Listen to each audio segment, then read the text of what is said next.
এই সংক্ষিপ্তসারটি a minute to think বইটি সম্পর্কে। এই বইয়ে আপনি জীবনে হোয়াইট স্পেস বা খালি জায়গা তৈরি করার গুরুত্ব, কিভাবে সময়ের চোরদের শনাক্ত করবেন এবং দীর্ঘস্থায়ী কর্মক্ষমতার জন্য মিথ্যে বা অলিক জরুরিত্বকে কিভাবে জয় করবেন সে সম্পর্কে জানতে পারবেন। বুক বাংলাতে আমরা চেষ্টা করি আপনাদের সামনে বইয়ের সবচেয়ে গুরুত্বপূর্ণ শিক্ষা সহজ ভাষায় তুলে ধরতে। আজকের এই দ্রুত গতির জীবনে আমরা প্রোডাক্টিভিটিকে বা কর্মক্ষমতাকে শুধু একটা দৃষ্টিকোণ থেকেই দেখি, যত বেশি কাজ তত বেশি ফলাফল। আমাদের মস্তিষ্ককে অনেকটা যন্ত্রের মতো প্রশিক্ষণ দেওয়া হয়েছে এটা বিশ্বাস করার জন্য যে আমাদের প্রতিটি মিনিটেই কিছু না কিছু করতে হবে। যদি আমরা আমাদের ক্যালেন্ডারে বা রুটিনে কোনো খালি সময় দেখি, আমরা অপরাধ বোধে ভুগতে শুরু করি, যেন আমরা কোনো ভুল করছি। কিন্তু ঠিক এখানেই পারভেজের একটি অত্যন্ত গুরুত্বপূর্ণ ধারণা সামনে আসে, যাকে তিনি বলেন হোয়াইট স্পেস বা খালি জায়গা। এটি ব্যাখ্যা করার জন্য তিনি আগুন জ্বালানোর একটি উদাহরণ দেন, আর এই উদাহরণটি আমাদের প্রোডাক্টিভিটি সম্পর্কে একটি নতুন দৃষ্টিভঙ্গি দেয়। কল্পনা করুন আপনি আগুন জ্বালাতে চান। আপনার কাছে সেরা কাঠের গুঁড়ি আছে, অর্থাৎ আপনার প্রতিভা, দক্ষতা এবং অভিজ্ঞতা আছে। আপনার কাছে শুকনো কাঠ এবং কাগজও আছে, অর্থাৎ সম্পদ, সরঞ্জাম এবং যোগাযোগ ব্যবস্থা আছে। আপনি সবকিছু সঠিক জায়গায় রাখলেন, কিন্তু যদি আপনি কাঠের গুঁড়িগুলোকে একদম একটার সাথে আরেকটা লাগিয়ে রাখেন, তাদের মাঝে কোনো ফাঁক না রাখেন, তাহলে কি আগুন জ্বলবে? না, কারণ আগুন জ্বলার জন্য অক্সিজেনের প্রয়োজন, বাতাসের প্রয়োজন। প্রোডাক্টিভিটির ভাষায় সেই বাতাসই হল হোয়াইট স্পেস। এটি হলো সেই জায়গা যা কাজের মাঝে আছে, যেখানে কোনো কাজ নেই, কোনো ডেডলাইন বা সময়সীমা নেই। মস্তিষ্ক সেখানে শুধুই শ্বাস নেওয়ার সুযোগ পায়। হোয়াইট স্পেস মানে কিন্তু একদমই কিছু না করা নয়, এটি অলসতা নয়, আবার এটি সারাদিন নেটফ্লিক্স দেখাও নয়। হোয়াইট স্পেস হলো একটি কৌশলগত বিরতি, এমন একটি সময় যখন আপনি সচেতনভাবে সিদ্ধান্ত নেন যে এখন আমি কোনো নির্দিষ্ট কাজে ব্যস্ত থাকব না। এই সময়েই মস্তিষ্ক বিক্ষিপ্ত তথ্যগুলোকে সংযুক্ত করে এবং নতুন সংযোগ তৈরি করে। এটি ধারণা বা আইডিয়াগুলোকে আকার দেয়। আমাদের প্রায়ই মনে হয় যে টেবিলে বসে খুব জোর দিয়ে চেষ্টা করলেই আইডিয়া আসে, কিন্তু সত্য হলো সেরা আইডিয়াগুলো বেশিরভাগ সময় গোসল করার সময়, হাঁটার সময় বা কেবল জানলা দিয়ে বাইরে তাকিয়ে থাকার সময় আসে। আজকের কাজের সংস্কৃতি বা ওয়ার্ক কালচার আমাদের সব সময় ব্যস্ত থাকাকেই পুরস্কৃত করে। যদি আপনাকে সব সময় ব্যস্ত দেখায়, তবে লোকেরা ধরে নেয় যে আপনি প্রোডাক্টিভ। কিন্তু ব্যস্ত থাকা আর প্রোডাক্টিভ হওয়ার মধ্যে বিশাল পার্থক্য আছে। ব্যস্ত থাকা মানে হলো ক্যালেন্ডার পূর্ণ থাকা, অবিরাম নোটিফিকেশন আসা, মিটিংয়ের পর মিটিংয়ে দৌড়ানো। আর প্রোডাক্টিভ বা কর্মক্ষম হওয়ার অর্থ হলো সঠিক সময় সঠিক কাজ করা এবং মাঝে মাঝে সঠিক সময় থেমে যাওয়া। হোয়াইট স্পেস হলো সেই থামার সময়, যা বাইরে থেকে খালি দেখায়, কিন্তু ভেতর থেকে এটি অত্যন্ত শক্তিশালী। ধরুন একজন লেখক আছেন যিনি সারা দিন লেখার চেষ্টা করেন। তিনি সকাল থেকে রাত পর্যন্ত কিবোর্ডে আঙুল চালাতে থাকেন। শুরুতে শব্দ বেরিয়ে আসে, কিন্তু কিছু সময় পর বাক্যগুলো নিষ্প্রভ হয়ে যায়, আইডিয়াগুলো বারবার একই রকম হতে থাকে। এখন যদি সেই একই লেখক দিনের মধ্যে 1 ঘন্টা সময় খালি রাখেন, ল্যাপটপ ছাড়া, ফোন ছাড়া, হাঁটতে যান বা চুপচাপ বসে থাকেন, তবে মস্তিষ্ক শ্বাস নেওয়ার সুযোগ পাবে। সেই হোয়াইট স্পেসে যে সতেজ আইডিয়াগুলোর জন্ম হবে, তা হয়তো সারা দিনের কঠোর পরিশ্রমের চেয়েও বেশি মূল্যবান হতে পারে। আমরা প্রায়ই ভাবি যে বিশ্রাম আর কাজ দুটো বিপরীত জিনিস, হয় আপনি কাজ করছেন অথবা আপনি বিশ্রাম নিচ্ছেন। কিন্তু হোয়াইট স্পেস এই চিন্তাকে চ্যালেঞ্জ করে। হোয়াইট স্পেস কাজেরই একটা অংশ, এটি হলো অদৃশ্য কাজ। বাইরে থেকে কোনো আউটপুট দেখা যায় না, কিন্তু ভেতরে প্রসেসিং চলতে থাকে। ঠিক যেমন কম্পিউটার ব্যাকগ্রাউন্ডে ডেটা প্রসেস করে, তেমনি আমাদের মস্তিষ্ক হোয়াইট স্পেসে তথ্য হজম করে। আরেকটি বিষয় যা হোয়াইট স্পেস শেখায় তা হলো ছন্দ বা রিদম। কাজও সঙ্গীতের মতো। সঙ্গীতে যদি কেবল উচ্চ স্বরের তাল থাকে এবং কোনো বিরতি না থাকে, তবে তা শব্দ দূষণে পরিণত হয়। কিন্তু সঙ্গীতে নীরবতাও থাকে, যা সুরকে অর্থবহী করে তোলে। ঠিক একইভাবে জীবনে যদি কেবল কাজ আর কাজই থাকে এবং কোনো বিরতি না থাকে, তবে প্রোডাক্টিভিটি শব্দ দূষণে পরিণত হয়। হোয়াইট স্পেস হলো সেই নীরবতা যা কাজে ছন্দ এনে দেয়। আজ আমরা মাল্টিটাস্কিং বা একসাথে অনেক কাজ করাকে খুব উৎসাহ করি। ইমেল, হোয়াটসঅ্যাপ, মিটিং এবং প্রেজেন্টেশন সব একসাথে। কিন্তু মস্তিষ্ক একবারে কেবল একটি বিষয়েই গভীরভাবে প্রসেস করতে পারে। মাল্টিটাস্কিংয়ে আমরা কেবল উপরিভাগেই থাকি। হোয়াইট স্পেস আমাদের গভীরে যাওয়ার সুযোগ দেয়। যখন আপনি কিছুক্ষণের জন্য সবকিছু ছেড়ে দেন, মস্তিষ্ক স্বয়ংক্রিয়ভাবে সেই প্রশ্নগুলোর ওপর কাজ করা শুরু করে, যার উত্তর আপনি সচেতন প্রচেষ্টার মাধ্যমে খুঁজে পাচ্ছিলেন না। সৃজনশীলতা বা ক্রিয়েটিভিটির জন্য হোয়াইট স্পেস অত্যন্ত প্রয়োজনীয়।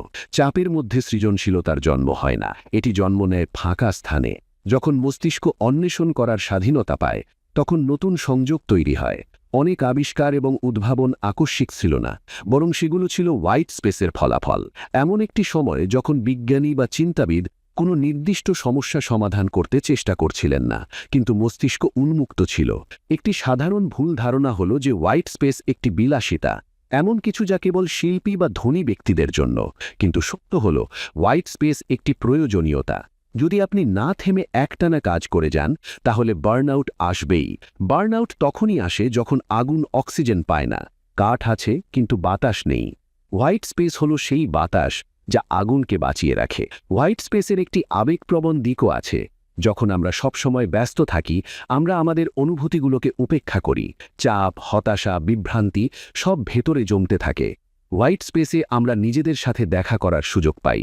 আমরা ভাবতে পারি আমরা যা করছি তা কেন করছি, এই দিক নির্দেশনা কি সঠিক, এই লক্ষ্য কি এখনও অর্থবহ। এই প্রশ্নগুলো ব্যস্ত শিডিউলে চাপা পড়ে যায়, কিন্তু হোয়াইট স্পেসে এগুলো ভেসে ওঠে। আজকাল ফোন তো হোয়াইট স্পেসকে প্রায় ধ্বংসই করে দিয়েছে। আগে মানুষ বাস স্টপে দাঁড়িয়ে বাসের জন্য অপেক্ষা করত, তারা কিছু ভাবত, চারপাশে তাকাত। এখন তারা ফোন বের করে। অপেক্ষার সময়ও এখন পূর্ণ সময়ে পরিণত হয়েছে। কিন্তু পারভেজের ধারণা আমাদের মনে করিয়ে দেয় যে প্রতিটি খালি মুহূর্ত পূর্ণ করা জরুরি নয়। কিছু খালি মুহূর্ত খালিই থাকা উচিত, যাতে মস্তিষ্ক নিজেকে রিসেট করতে পারে। হোয়াইট স্পেস আসে শৃঙ্খলা বা ডিসিপ্লিন থেকে। এটি একটি প্যারাডক্স বা কূটাভাস, কিন্তু খালি সময় তৈরি করার জন্যেও শৃঙ্খলার প্রয়োজন। আপনাকে সচেতনভাবে সিদ্ধান্ত নিতে হবে যে আমি এই সময়ে কোনো কাজের শিডিউল করব না। শুরুতে এটি অস্বস্তিকর মনে হয়। মস্তিষ্ক বলে কিছু করো, সময় নষ্ট করো না। কিন্তু ধীরে ধীরে আপনি লক্ষ্য করবেন যে এই স্পেস থেকে স্বচ্ছতা আসছে, সিদ্ধান্তগুলো আরও ভালো হচ্ছে, কাজ আরও দ্রুত এবং স্মার্ট হতে শুরু করেছে। একজন ম্যানেজারের জন্য হোয়াইট স্পেস আরও বেশি গুরুত্বপূর্ণ। যদি একজন নেতা সবসময় সমস্যা সামলাতেই বা ফায়ার ফাইটিংয়ে ব্যস্ত থাকেন, তবে কৌশল বা স্ট্র্যাটেজি কখন তৈরি হবে? স্ট্র্যাটেজি তৈরি হয় হোয়াইট স্পেসে। যখন আপনি দৈনন্দিন কাজের চেয়ে একটু ওপরে ওঠেন এবং চিন্তা করেন, তখনই দীর্ঘমেয়াদী ভিশন পরিষ্কার হয়। এজন্যই ভালো নেতারা তাদের ক্যালেন্ডারে চিন্তার জন্য সময় বা থিঙ্কিং টাইম ব্লক করে রাখেন। বাইরে থেকে মনে হয় তারা কিছুই করছেন না, কিন্তু বাস্তবে তারা সবচেয়ে গুরুত্বপূর্ণ কাজটি করছেন, চিন্তা করা। হোয়াইট স্পেস হল বিশ্রাম এবং চিন্তাভাবনা বা রিফ্লেকশনের একটা সংমিশ্রণ। এতে বিশ্রাম আছে যাতে শক্তি রিচার্জ হতে পারে, এবং এতে রিফ্লেকশন আছে যাতে দিক নির্দেশনা সঠিক হতে পারে। বিশ্রাম ছাড়া শক্তি শেষ হয়ে যায়, এবং রিফ্লেকশন ছাড়া দিক ভুল হয়ে যায়। হোয়াইট স্পেস দুটোকেই ভারসাম্যপূর্ণ করে। ধীরে ধীরে যদি আপনি আপনার জীবনে হোয়াইট স্পেস নিয়ে আসেন, আপনি পার্থক্য দেখতে শুরু করবেন। আপনি কম কাজ করেও আরও ভালো ফলাফল পেতে শুরু করবেন। আপনার কাজ অর্থবহ মনে হবে, তাড়াহুড়ো মনে হবে না। আপনার মস্তিষ্ক শান্ত থাকবে কিন্তু নিস্তেজ হবে না। এই শান্তি হবে সক্রিয়, নিষ্ক্রিয় নয়। পরিশেষে হোয়াইট স্পেস আমাদের শেখায় যে প্রোডাক্টিভিটি কেবল কাজ করার নাম নয়, বরং সঠিক সময় থামারও নাম।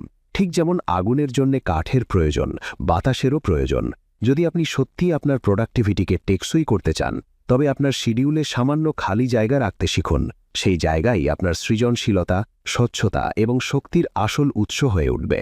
আমরা সবাই আমাদের সময়কে খুব দামি মনে করি, কিন্তু তবুও প্রায় দিনের শেষে মনে হয় সারাদিন ব্যস্ত ছিলাম, তবুও বিশেষ কিছুই অর্জিত হয়নি। এই হতাশাই আমাদের ভেতর থেকে খেয়ে ফেলে। পারভেজ এই সমস্যাটি ব্যাখ্যা করার জন্য একটা শক্তিশালী ধারণা দেন, যাকে তিনি বলেন সময়ের চোর বা থিভস অফ টাইম। মজার ব্যাপার হলো, এই চোরেরা বাইরে থেকে আসে না, এরা আমাদের নিজেদের ভালো গুণাবলী থেকেই জন্ম নেয়। যে জিনিসগুলো আমাদের এগিয়ে নিয়ে যাওয়ার জন্য তৈরি হয়েছিল, সেগুলোই যদি সীমা অতিক্রম করে, তবে তারা নীরবে আমাদের প্রোডাক্টিভিটি চুরি করে। প্রথমেই আসুন ড্রাইভ বা চালিকা শক্তিকে বুঝি। ড্রাইভ মানে হলো মোটিভেশন, উচ্চাকাঙ্ক্ষা, এগিয়ে যাওয়ার ক্ষুধা। এই ড্রাইভই আমাদের সকালে ঘুম থেকে ওঠায় এবং কাজে লাগায়, আমাদের লক্ষ্য নির্ধারণ করায়, চ্যালেঞ্জ নেওয়ার সাহস যোগায়। ড্রাইভ একটা সম্পদ, কারণ ড্রাইভ ছাড়া প্রবৃদ্ধি বা গ্রোথ অসম্ভব। কিন্তু যখন এই ড্রাইভ চরম পর্যায়ে পৌঁছে যায়, তখন এটি ওভার ড্রাইভে পরিণত হয়। ওভার ড্রাইভে মানুষ থামতে ভুলে যায়, ল্যাপটপ বন্ধ করতে অপরাধ বোধ হয়, ছুটির দিনেও মেল চেক করার অভ্যাস তৈরি হয়, এবং মস্তিষ্ক সবসময় পরবর্তী কাজের কথা ভাবতে থাকে। বাইরে থেকে এটিকে নিষ্ঠা বা ডেডিকেশন মনে হয়, কিন্তু ভেতরে এটি ক্লান্তি তৈরি করে। ওভারড্রাইভে মানুষ বিশ্বাস করতে শুরু করে যে যদি সে থামে, তবে সবকিছু ধসে পড়বে। সত্য হলো, মাঝে মাঝে থামাই এগিয়ে যাওয়ার সবচেয়ে স্মার্ট উপায়। ওভারড্রাইভ ধীরে ধীরে আপনার শক্তি চুষে নেয়। শুরুতে আপনার মনে হয় আপনি খুব প্রোডাক্টিভ, কিন্তু কিছুদিন পর মনোযোগ কমতে শুরু করে, ভুল বাড়তে থাকে এবং কাজের আনন্দ শেষ হয়ে যায়। এই চোর কেবল আপনার সময় চুরি করে না, বরং আপনার স্বচ্ছতাও নীরবে চুরি করে। আপনি অনেক কাজ করেন কিন্তু সঠিক কাজ করেন না। ড্রাইভের সঠিক ভারসাম্য হল আপনি প্রতিশ্রুতিবদ্ধ থাকবেন কিন্তু আচ্ছন্ন বা অবসেশনগ্রস্ত হবেন না। আপনি কাজ করবেন কিন্তু নিজেকে হারিয়ে ফেলবেন না। দ্বিতীয় চোরটি হল এক্সেলেন্স বা শ্রেষ্ঠত্ব, যা পরে পারফেকশনিজম বা নিখুঁত হওয়ার বাতিকে দাঁড়ায়। এক্সেলেন্স মানে হল গুণমান, কাজের প্রতি গর্ব এবং নিজের সেরাটা দেওয়া। এটি একটি দুর্দান্ত সম্পদ, কারণ এটি আপনাকে গড়ের চেয়ে ওপরে নিয়ে যায়। কিন্তু যখন এক্সেলেন্স নিয়ন্ত্রণের বাইরে চলে যায়, তখন পারফেকশনিজম জন্ম নেয়। পারফেকশনিজমে মানুষ কখনোই সন্তুষ্ট হয় না।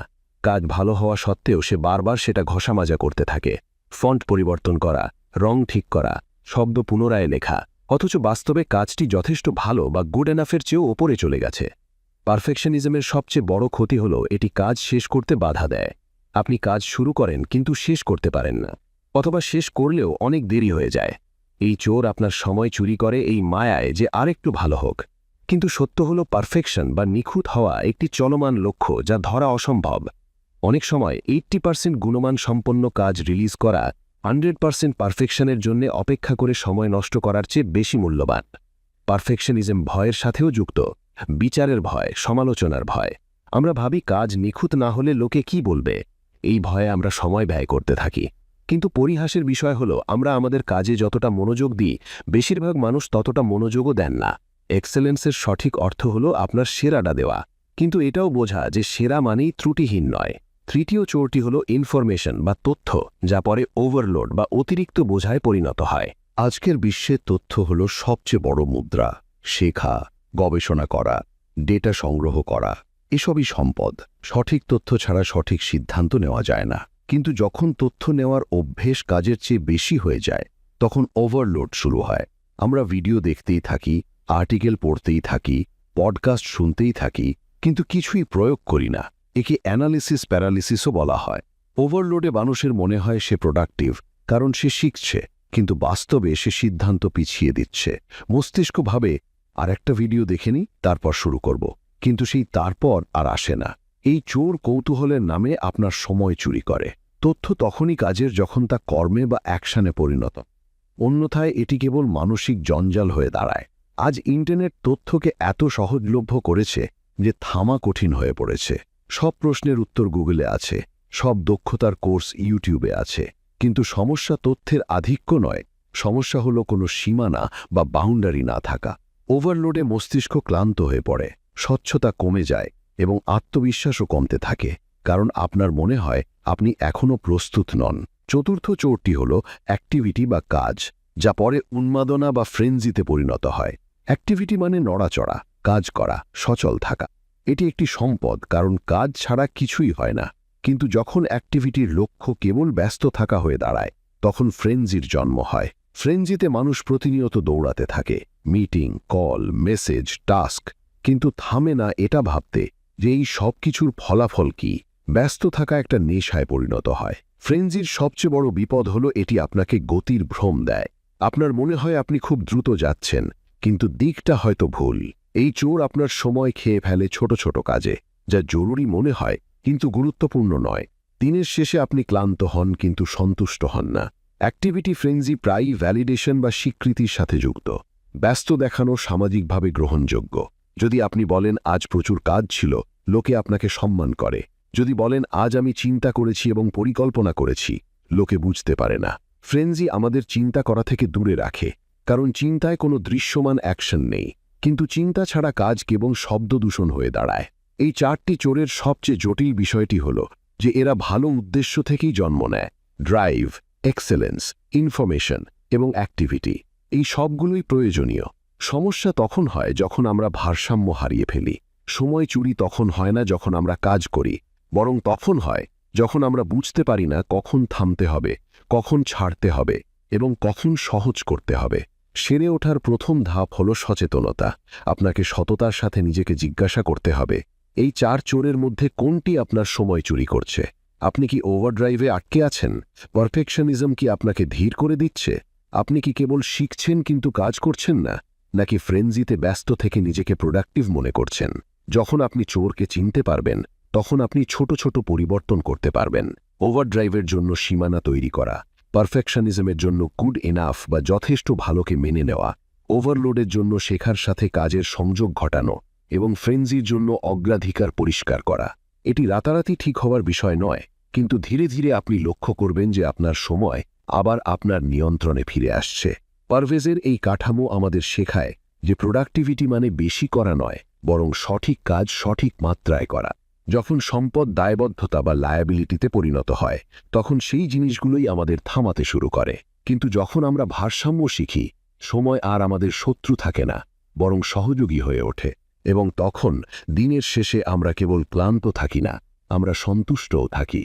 মাঝে মাঝে মনে হয় মস্তিষ্কের ভেতরে অনেক শোরগোল চলছে, কাজের তালিকা দীর্ঘ, প্রত্যাশা অনেক বেশি, তথ্য চারদিকে ছড়িয়ে আছে এবং সবকিছুই জরুরি মনে হয়। এমন মুহূর্তে আমরা সাধারণত আরও বেশি চাপ দিতে শুরু করি, দ্রুত হাঁটা, আরও কঠোর পরিশ্রম, আরও বেশি চিন্তা করা। কিন্তু পারভেজ বলেন যে এই বিহ্বলতার ওষুধ গতি নয়, এটি হলো সরলীকরণ বা সিম্পলিফিকেশন। এজন্য তিনি কিছু সহজ কিন্তু গভীর প্রশ্ন দেন, যাকে তিনি বলেন সিম্পলিফিকেশন কোয়েশ্চেন্স। এই প্রশ্নগুলো বাইরের জগৎকে নয়, বরং আমাদের ভেতরে চলা বিভ্রান্তিকে সম্বোধন করে। যখন আমরা বিহ্বল হয়ে পড়ি, তখন আসল সমস্যা কাজের পরিমাণ নয়, বরং মানসিক বোঝা বা মেন্টাল লোড। মস্তিষ্ক একসাথে অনেক কিছু ধরে রাখার চেষ্টা করে। এই প্রশ্নগুলোর সৌন্দর্য হল এগুলো আমাদের থামতে বাধ্য করে। এই প্রশ্নগুলো কোনো জাদু নয়, বরং আয়নার মতো, যা আমাদের দেখায় কি সময় চুরি করছে এবং কিভাবে আমরা তা ফিরে নিতে পারি। প্রথম প্রশ্নটি হল, এমন কিছু কি আছে যা আমি ছেড়ে দিতে পারি? Is there anything I can let go of? এই প্রশ্নটি ড্রাইভের সাথে যুক্ত। ড্রাইভ আমাদের এগিয়ে নিয়ে যায়, কিন্তু যখন সেই ড্রাইভ ওভারড্রাইভে পরিণত হয়, আমরা সব কিছু নিজেদের কাঁধে তুলে নিই। আমাদের মনে হয় যদি আমরা ছেড়ে দিই তাহলে এটি ব্যর্থতা হবে। এই প্রশ্নটি আলতো করে মনে করিয়ে দেয় যে সব কিছু ধরে রাখা জরুরি নয়। ছেড়ে দেওয়া মানে হাল ছেড়ে দেওয়া নয়, বরং স্মার্ট হওয়া। এই প্রশ্নটি করার সময় মস্তিষ্ক প্রতিরোধ দেখায়। এটি বলে, এই কাজ গুরুত্বপূর্ণ, এটি আমার দায়িত্ব, আমি না করলে কে করবে? কিন্তু যদি আপনি সততার সাথে দেখেন, তাহলে পাবেন যে কিছু কাজ এমন আছে যা এখন আর প্রাসঙ্গিক নয়, কিছু প্রত্যাশা এমন যা কেবল অভ্যাসের কারণে চলছে, এবং কিছু লক্ষ্য এমন যা একসময় আপনার ছিল কিন্তু এখন আর নেই। ছেড়ে দেওয়া মানে এই নয় যে আপনি উদাসীন হয়ে যাবেন, বরং আপনি সচেতনভাবে নির্দেশ নেবেন যে আপনার শক্তি কোথায় বিনিয়োগ করা উচিত। যখন আপনি কিছু ছেড়ে দেন, তখন শূন্যতা আসে। শুনতে সেই খালি জায়গা অস্বস্তিকর মনে হয়, কিন্তু সেই জায়গায় স্বচ্ছতা নিয়ে আসে। এটি ড্রাইভকে ভারসাম্যপূর্ণ করার উপায়। সবকিছু ধরে রাখার পরিবর্তে কিছু জিনিস ছাড়তে শেখা। এই প্রশ্নটি আপনাকে অপরাধ বোধ থেকে বের করে আনে এবং পছন্দের ক্ষমতা দেয়। দ্বিতীয় প্রশ্নটি হল, কোথায় ভালোই যথেষ্ট বা গুড এনাফ? এটি এক্সেলেন্স এবং পারফেকশনিজমের যুদ্ধের সমাধান করে। আমরা সবাই ভালো কাজ করতে চাই, গুণমান নিয়ে গর্ব করা ভালো বিষয়, কিন্তু যখন প্রতিটি কাজকে মাস্টারপিস বা সেরা শিল্পকর্ম বানানোর চেষ্টা থাকে, তখন সময় নীরবে বেরিয়ে যেতে থাকে। এই প্রশ্নটি মনে করিয়ে দেয় যে প্রতিটি কাজের অস্কারজয়ী পারফরম্যান্স হওয়ার প্রয়োজন নেই। যখন আপনি এই প্রশ্নে থামেন, আপনি নিজেকে জিজ্ঞাসা করেন, এই কাজের আসল উদ্দেশ্য কি? এই কাজটি কি নিখুঁত হওয়া জরুরি, নাকি কার্যকর হলেই চলবে? অনেক সময় আমরা কেবল আমাদের ভয় শান্ত করার জন্য অতিরিক্ত প্রচেষ্টা করি, কাজের প্রয়োজনের জন্য নয়। গুড এনাফ বা যথেষ্ট ভালোকে মেনে নেওয়া ইগোর জন্য কঠিন, কিন্তু এটি প্রোডাক্টিভিটির জন্য খুব স্বাস্থ্যকর। এই প্রশ্নটি আপনাকে মান কমাতে বলে না, বরং মান সঠিক জায়গায় স্থাপন করতে বলে। কিছু কাজ উচ্চ শ্রেষ্ঠত্ব বা এক্সেলেন্স পাওয়ার যোগ্য, কিন্তু কিছু কাজ কেবল শেষ হওয়ার যোগ্য। যখন সবকিছুই নিখুঁত করতে হবে, তখন কিছুই সময় আসবে না। গুড এনাফ আপনাকে গতি বা মোমেন্টাম দেয়, আর মোমেন্টাম পারফেকশনের চেয়ে বেশি শক্তিশালী। তৃতীয় প্রশ্নটি হল, আমার আসলে কি জানা প্রয়োজন? What do I truly need to know? এটি ইনফরমেশন ওভারলোডের বিরুদ্ধে একটি শক্তিশালী অস্ত্র। আজ আমরা জ্ঞানকে সেফটি ব্ল্যাঙ্কেট বা সুরক্ষা তম্বল হিসেবে ব্যবহার করি। আমাদের মনে হয় আমরা যত বেশি জানব, তত বেশি আত্মবিশ্বাসী হব। কিন্তু বাস্তবতা হল, সীমাহীন তথ্য সিদ্ধান্ত নিতে দেরি করায়। এই প্রশ্নটি একটি ফিল্টারের মতো কাজ করে। যখন আপনি বিহ্বল বোধ করেন, প্রায়ই তার কারণ হল আপনি প্রচুর কনজিউম করছেন, আর্টিকেল, ভিডিও, মতামত, কিন্তু পরবর্তী পদক্ষেপ কি সেটা পরিষ্কার নয়। এই প্রশ্নটি আপনাকে বেসিকে ফিরিয়ে আনে। আসলে কি জানা প্রয়োজন মানে হল এই মুহূর্তে কাজ করার জন্য ন্যূনতম প্রয়োজনীয় তথ্য কি। এই প্রশ্নটি কৌতূহলকে মেরে ফেলে না, বরং তাকে শৃঙ্খলা দেয়। এটি আপনাকে অন্তহীন স্ক্রোলিং থেকে উদ্দেশ্যমূলক শিক্ষার দিকে নিয়ে যায়। যখন আপনি নির্ধারণ করেন যে এখন আমার কেবল এইটুকুই জানা দরকার, তখন মস্তিষ্ক হালকা হয়ে যায়, ওভারলোড কমে এবং আত্মবিশ্বাস বাড়ে, কারণ এখন জ্ঞান কাজের সাথে সংযুক্ত হয়। চতুর্থ প্রশ্নটি হল, কোন জিনিসটি আমার মনোযোগ পাওয়ার যোগ্য? What deserves my attention? এটি অ্যাক্টিভিটি এবং ফ্রেন্সিকে ধীর করে। আমরা সারাদিন অনেক কিছু করি, কিন্তু খুব কমই জিজ্ঞাসা করি এর মধ্যে কোনটি সত্যিই আমার মনোযোগ পাওয়ার যোগ্য। মনোযোগ একটি সীমিত সম্পদ, কিন্তু আমরা একে সস্তা বানিয়ে ফেলি। আমরা প্রতিটি নোটিফিকেশন, প্রতিটি অনুরোধ, প্রতিটি ছোট কাজে এটি বিলিয়ে দিই। এই প্রশ্নটি আপনাকে থামার এবং অগ্রাধিকার বা প্রায়োরিটি ঠিক করার সুযোগ দেয়। যোগ্য বা ডিজার্ভ মানে সব কিছু নয়, কেবল সেটাই যা দীর্ঘমেয়াদী মূল্য তৈরি করে। ফ্রেন্সিতে আমরা জরুরি বা আর্জেন্টকে গুরুত্বপূর্ণ মনে করি। এই প্রশ্নটি জরুরি এবং গুরুত্বপূর্ণের মধ্যে পার্থক্য দেখায়। যখন আপনি এই প্রশ্নটি করেন, আপনি বুঝতে পারেন যে কিছু কাজ শুধুই শোরগোল। সেগুলো আপনাকে ব্যস্ত রাখে কিন্তু অগ্রগতি দেয় না। সচেতনভাবে মনোযোগ দেওয়া একটি দক্ষতা। এই প্রশ্নটি আপনাকে অটোপাইলট থেকে বের করে চালকের আসনে বসায়। এই 4টি প্রশ্নের সৌন্দর্য হল এগুলো সহজ কিন্তু অগভীর নয়। এগুলো উত্তর জোর করে চাপিয়ে দেয় না, বরং সচেতনতা তৈরি করে। বিহ্বলতায় প্রায়ই আমাদের উপদেশের প্রয়োজন হয় না, আমাদের স্বচ্ছতার প্রয়োজন হয়। আর স্বচ্ছতা আসে প্রশ্ন থেকে, উত্তর থেকে নয়। যখন আপনি নিয়মিত এই প্রশ্নগুলো জিজ্ঞাসা করতে শুরু করেন, সময়ের সাথে আপনার সম্পর্ক পরিবর্তন হতে শুরু করে। সময়কে শত্রু মনে হয় না, বরং ব্যবস্থাপনাযোগ্য মনে হয়। আপনি রিয়্যাক্ট কম করেন এবং রেসপন্ড বা সাড়া বেশি দেন। সিদ্ধান্তগুলো দ্রুত এবং হালকা হয়ে যায়। সিম্পলিফিকেশন কোয়েশ্চেন্স আপনাকে ধীর করে না, বরং স্মার্ট করে। এগুলো আপনাকে শেখায় যে প্রতিটি সমস্যার সমাধান আরও বেশি প্রচেষ্টা নয়, মাঝে মাঝে এটি সঠিক প্রশ্ন। যখন ড্রাইভ ভারসাম্যপূর্ণ হয়, এক্সেলেন্স বাস্তবসম্মত হয়, তথ্য ফোকাসড হয় এবং অ্যাক্টিভিটি উদ্দেশ্যপূর্ণ হয়, তখন প্রোডাক্টিভিটি স্বাভাবিক প্রবাহে আসে। পরিশেষে এই প্রশ্নগুলো মনে করিয়ে দেয় যে জীবন এবং কাজ উভয়ের ক্ষেত্রেই জটিলতা বা কমপ্লেক্সিটি নিজে নিজেই বাড়ে, কিন্তু সরলতা বা সিম্পলিসিটি বেছে নিতে হয়। আর সরলতার প্রথম ধাপ হল নিজেকে সঠিক প্রশ্ন জিজ্ঞাসা করা। আমরা প্রায়ই ভাবি যে ক্লান্তি শুধু অতিরিক্ত কাজ করা থেকে আসে, কিন্তু সত্য হল ক্লান্তি বেশিরভাগ সময় আসে না থেমে কাজ করা থেকে। এক কাজ শেষ না হতেই আরেক কাজ শুরু, এক মিটিং থেকে বের হয়েই সাথে সাথে পরের মিটিং। মস্তিষ্ক শ্বাস নেওয়ার সুযোগ পায় না। বাইরে থেকে সবকিছু খুব দক্ষ বা এফিশিয়েন্ট মনে হয়, ক্যালেন্ডার পূর্ণ, একটার সাথে আরেকটা কাজ লেগে আছে, কিন্তু ভিতর থেকে ফোকাস ধীরে ধীরে ভাঙতে থাকে। পারভেজ এই সমস্যার জন্য একটি সহজ কিন্তু শক্তিশালী ধারণা দেন, যাকে তিনি বলেন দ্য ওয়েজ। ওয়েজ মানে হলো একটি ছোট ফাঁক, একটি কৌশলগত বিরতি যা দুটি অ্যাক্টিভিটির বা কাজের মাঝে ঢোকানো হয়। এটি কোনো লম্বা বিরতি নয় বা ছুটির মতো কিছু নয়, মাত্র 5 থেকে 10 মিনিটের ইচ্ছাকৃত হোয়াইট স্পেস। এতটাই ছোট যে আপনার মনে হবে এতে কি পার্থক্য হবে, কিন্তু এতটাই শক্তিশালী যে এটি আপনার পুরো দিনের গুণমান পরিবর্তন করতে পারে। এটি একটি মেন্টাল রিসেট বাটনের মতো কাজ করে। কল্পনা করুন আপনি একটানা মিটিং করছেন। প্রথম মিটিংয়ে বাজেট নিয়ে টেনশন ছিল, দ্বিতীয়টিতে ক্লায়েন্টের চাপ, তৃতীয়টিতে টিমের দ্বন্দ্ব। যদি আপনি এক মিটিং থেকে সোজা আরেক মিটিংয়ে যান, তবে প্রথম মিটিংয়ের মানসিক এবং আবেগীয় রেজিডিউ আপনার সাথে যায়। শারীরিকভাবে আপনি নতুন মিটিংয়ে আছেন, কিন্তু মানসিকভাবে আপনি আগেরটিতেই আটকে থাকেন। এই রেজিডিউ আপনার মনোযোগ এবং বিচার বুদ্ধিকে প্রভাবিত করে। ওয়েজ এই রেজিডিউ পরিষ্কার করার কাজ করে। পারভেজ বলেন, ক্যালেন্ডারের রঙগুলোকে কখনো স্পর্শ করতে দেবেন না। ক্যালেন্ডারে মিটিংগুলো বিভিন্ন রঙে দেখা যায়। যখন এই রঙগুলো একে অপরের সাথে লেগে থাকে, তার মানে আপনি আপনার মস্তিষ্কের জন্য কোনো জায়গা রাখেননি। রঙের মাঝে একটু সাদা বা হোয়াইট স্পেস দেখা যাওয়া উচিত। সেই হোয়াইট স্পেসই হল আপনার ওয়েজ। এটি ছোট দেখায়, কিন্তু এর মনস্তাত্ত্বিক প্রভাব বিশাল। ওয়েজের সবচেয়ে বড় সুবিধা হল এটি আপনাকে অটোপাইলট মোড থেকে বের করে আনে। যখন আমরা একটানা কাজ করি, মস্তিষ্ক স্বয়ংক্রিয় মোডে চলে যায়। সিদ্ধান্তগুলো ওপর বা সারফেস লেভেলের হতে থাকে। ওয়েজে আপনি সচেতনভাবে থামেন। আপনি নিজেকে জিজ্ঞাসা করতে পারেন, এইমাত্র কি হলো, পরবর্তী কাজ কি এনার্জি নিয়ে আমাকে এতে যেতে হবে। এই ছোট্ট রিফ্লেকশন ফোকাসকে তীক্ষ্ণ করে।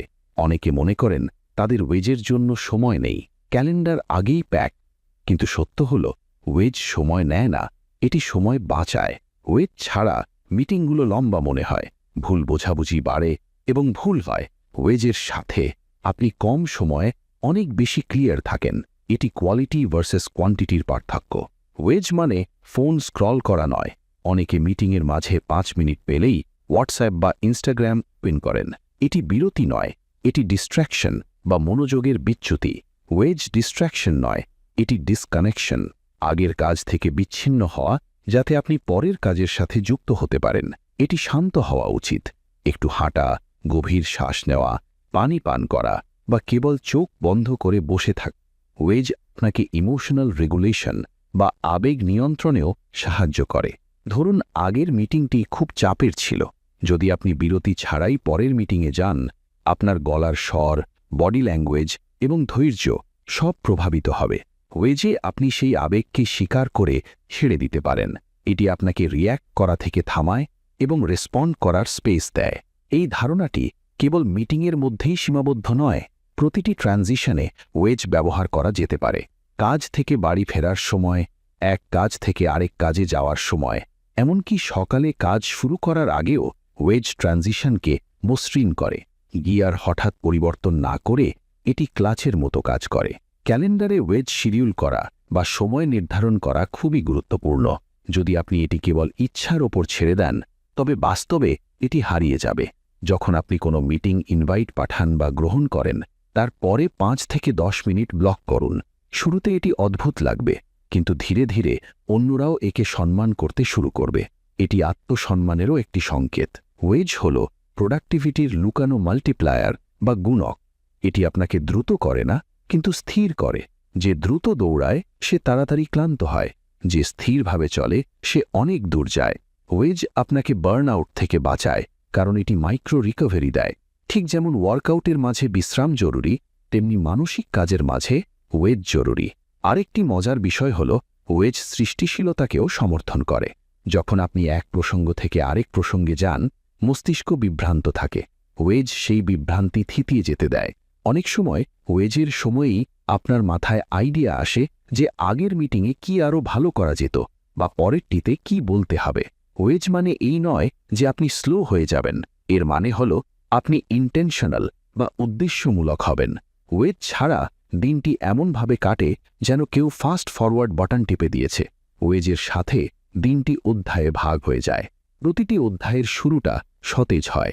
ধীরে ধীরে যখন আপনি ওয়েজের অভ্যেস করবেন, আপনি লক্ষ্য করবেন যে আপনার এনার্জি আরও স্থিতিশীল থাকছে। দিনের মাঝপথে আপনি ক্র্যাশ করছেন না, ফোকাস তীক্ষ্ণ থাকছে এবং দিনের শেষে সন্তুষ্টি বেশি থাকছে। আপনি ক্লান্ত কিন্তু ভেঙে পড়েননি। পারভেজের ধারণা আমাদের একটি সহজ সত্য মনে করিয়ে দেয়। কাজ কেবল কাজের সমষ্টি নয়, এটি ট্রানজিশনেরও খেলা। যদি ট্রানজিশন খারাপ হয়, তবে সেরা কাজও খারাপ লাগতে শুরু করে। ওয়েজ আমাদের ট্রানজিশনকে সম্মান করতে শেখায়। শেষ পর্যন্ত ওয়েজ একটি ছোট্ট বিরতি, কিন্তু এর বার্তা বিশাল।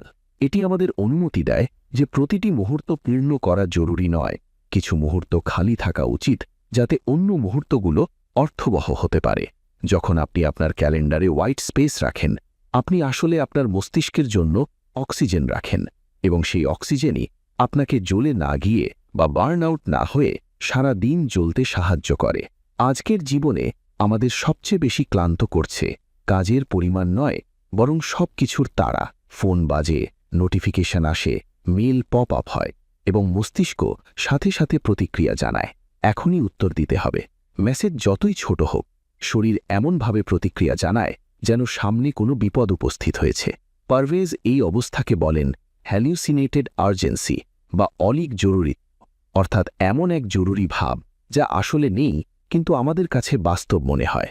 হ্যালিউসিনেটেড আর্জেন্সি মানে হল আমরা প্রতিটি কাজকেই জরুরি মনে করি, এর আসল প্রভাব কি তা চিন্তা না করেই। কম গুরুত্বপূর্ণ ইমেলও আমাদের এমন অনুভব করায় যেন বড় কোনো সংকট বা ক্রাইসিস হয়েছে। শরীরে স্ট্রেস হরমোন নিঃসরণ হয়, হার্ট রেট বেড়ে যায় এবং ফোকাস ভেঙে যায়। মজার ব্যাপার হল বেশিরভাগ ক্ষেত্রে যদি আমরা 2 ঘন্টা দেরিতে উত্তর দিই, কিছুই বিগড়ে যায় না, কিন্তু আমাদের মস্তিষ্ক এটি মানতে প্রস্তুত নয়।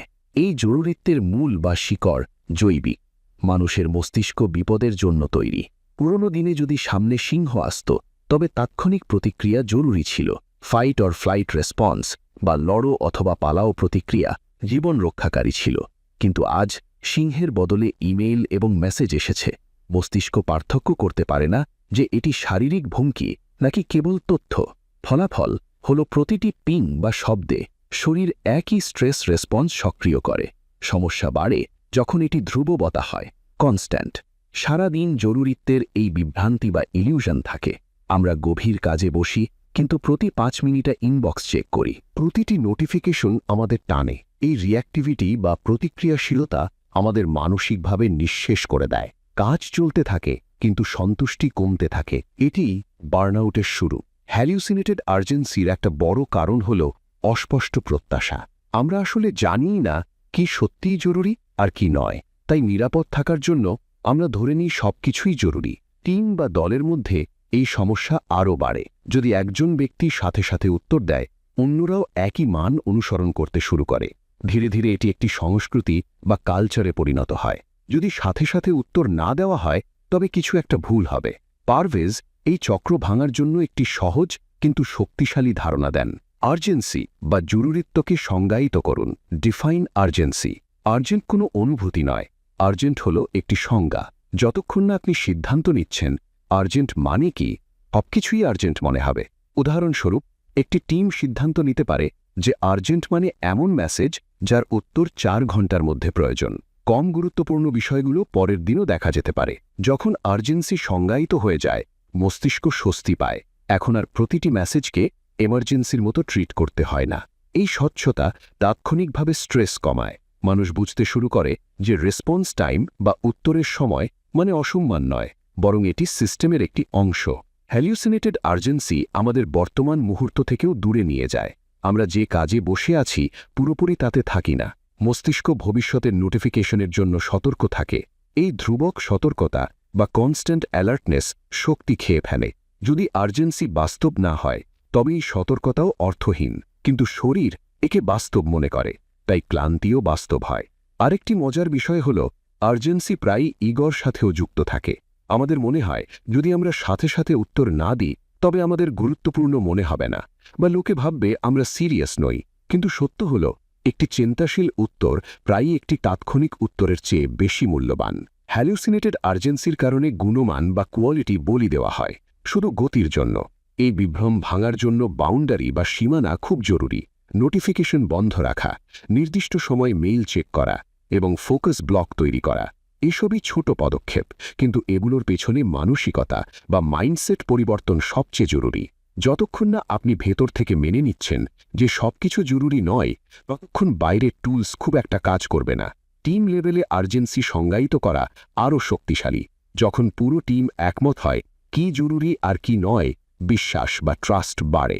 মানুষ অপরাধবোধ ছাড়াই ডিপ ওয়ার্ক করতে পারে।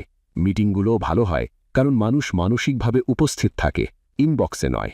হ্যালিউসিনেটেড আর্জেন্সি আমাদের রিঅ্যাক্টিভ বা প্রতিক্রিয়াশীল করে তোলে। আমরা নিয়ন্ত্রণ হারিয়ে ফেলি এবং বাইরের ট্রিগার দিন চালাতে শুরু করে। পক্ষান্তরে স্বচ্ছতা আমাদের প্রোঅ্যাক্টিভ করে তোলে। আমরা সিদ্ধান্ত নিই কখন কি দেখব, কখন কিসের উত্তর দেব। এটি ক্লান্তি এবং দীর্ঘস্থায়ী প্রোডাক্টিভিটির মধ্যে পার্থক্য। ধীরে ধীরে যখন আপনি জরুরিত্ব বা আর্জেন্সিকে প্রশ্ন করতে শিখবেন, একটি নতুন স্বাধীনতা অনুভব হবে। প্রতিটি নোটিফিকেশনে লাফিয়ে ওঠার প্রয়োজন আর থাকবে না। শরীর রিল্যাক্স করতে শিখবে, ফোকাস গভীর হবে, কাজ কম বিশৃঙ্খল এবং বেশি অর্থবহ মনে হবে। পারভেজের বার্তা খুব সহজ। প্রতিটি আর্জেন্সি বাস্তব নয়। অনেক আর্জেন্সি আমাদের কল্পনা থেকে জন্ম নেয়। যখন আমরা একে বাস্তব বলে ধরে নিই, এর প্রভাবও বাস্তব হয়ে ওঠে। কিন্তু যখন আমরা একে চিনতে পারি, সংজ্ঞায়িত করতে পারি, এর ক্ষমতা ভেঙে যায়। শেষ পর্যন্ত হ্যালিউসিনেটেড আর্জেন্সি আমাদের শেখায় যে গতি সবসময় শক্তি নয়। মাঝে মাঝে ধীর উত্তরই স্মার্ট উত্তর। যখন আপনি সিদ্ধান্ত নেন কোন জিনিসটি তাৎক্ষণিক মনোযোগের প্রয়োজন আর কোনটি নয়, তখন আপনি কেবল আপনার সময় বাঁচান না, আপনি আপনার শক্তি এবং মানসিক সুস্থতাও বাঁচান। এবং দীর্ঘমেয়াদে এটিই সবচেয়ে বড় জয়। এই ছিল বইয়ের মূল শিক্ষা। আরও বইয়ের সংক্ষিপ্তাসার পেতে চোখ রাখুন বুক বাংলাতে।